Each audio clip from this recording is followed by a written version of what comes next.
Je m'intéresse beaucoup à Youssef Indy,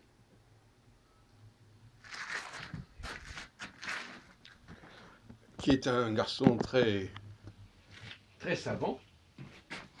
Il connaît bien son dossier, il connaît bien ses études universitaires.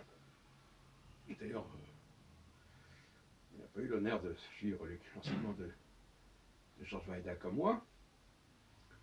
C'était pas la même génération. Mais s'il connaît bien l'histoire de la Kabbale, dont d'ailleurs Vaida a été un des auteurs majeurs, avec son ouvrage des origines de la Kabbale chez Aubier,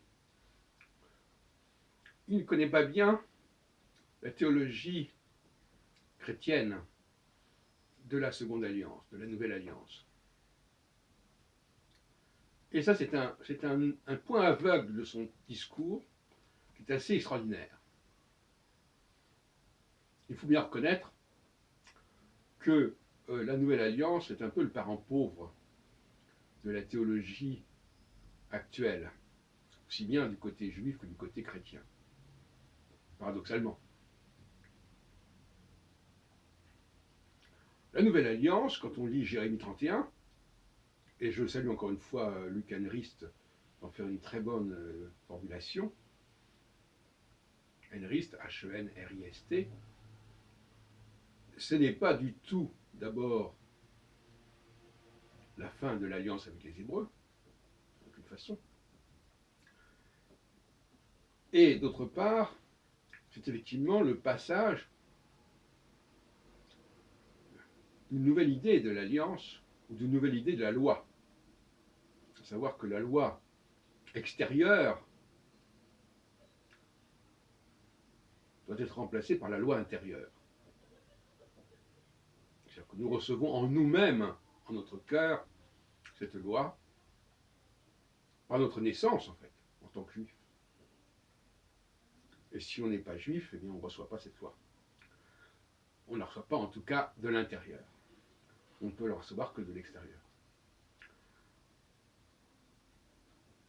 Alors, cette loi remet en question les pratiques anciennes.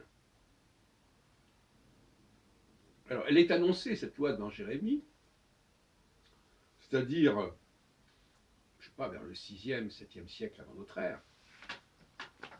Et donc, Jésus ne fait qu'être un commentateur de Jérémie, en fait. Et d'ailleurs, saint Paul reprend Jérémie 31, sans citer, référence exacte, dans l'Épître aux Hébreux, qui fait partie du Nouveau Testament. Alors, les Juifs eux-mêmes sont très peu au courant de cette nouvelle alliance, en fait. Parce que pour eux, elle a été confisquée par les chrétiens, et donc ils ne veulent pas en entendre parler. Et on dit c'est une grave erreur. La nouvelle alliance permet de comprendre, par exemple, la question du laïcisme, des juifs laïcs. Permet de comprendre que les juifs, depuis le XVIe siècle, sont d'abord des gens qui contribuent à la compréhension du monde et qui ne s'inscrivent plus dans un concept religieux traditionnel. Parce que là, on nous dit qu'est-ce qui est religieux, qu'est-ce qui n'est pas religieux.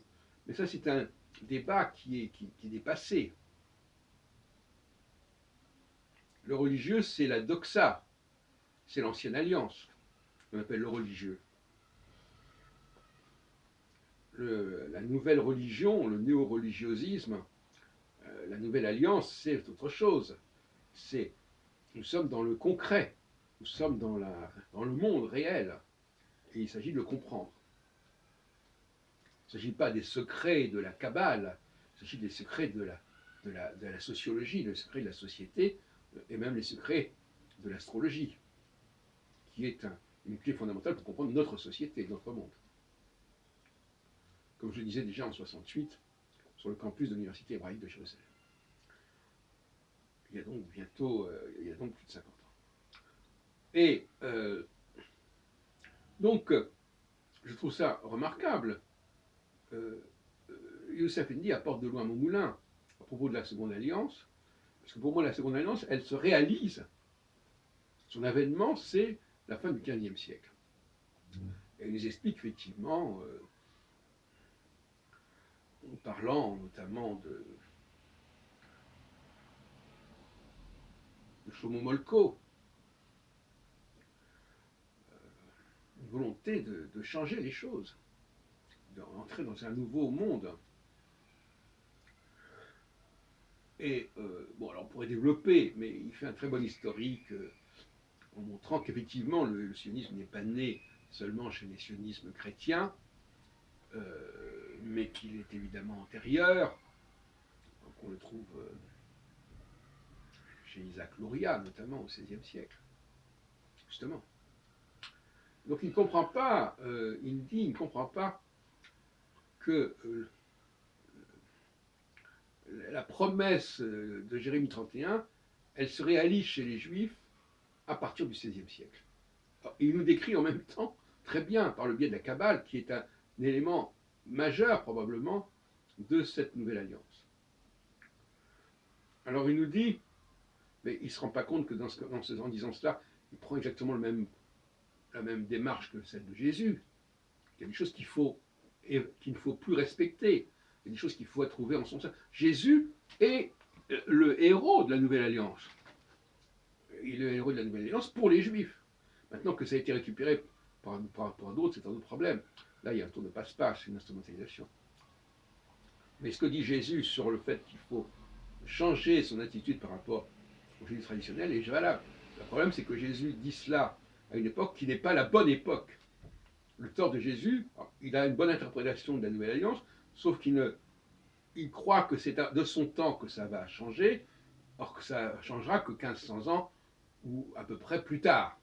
Après, à ce détail près, il a raison.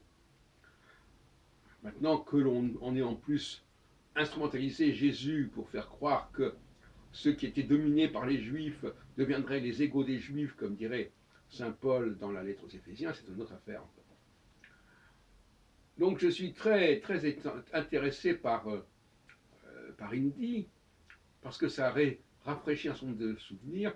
Par exemple, quand je parle du Deus Faber, c'est probablement assez proche de ce qu'on appelait le démiurge.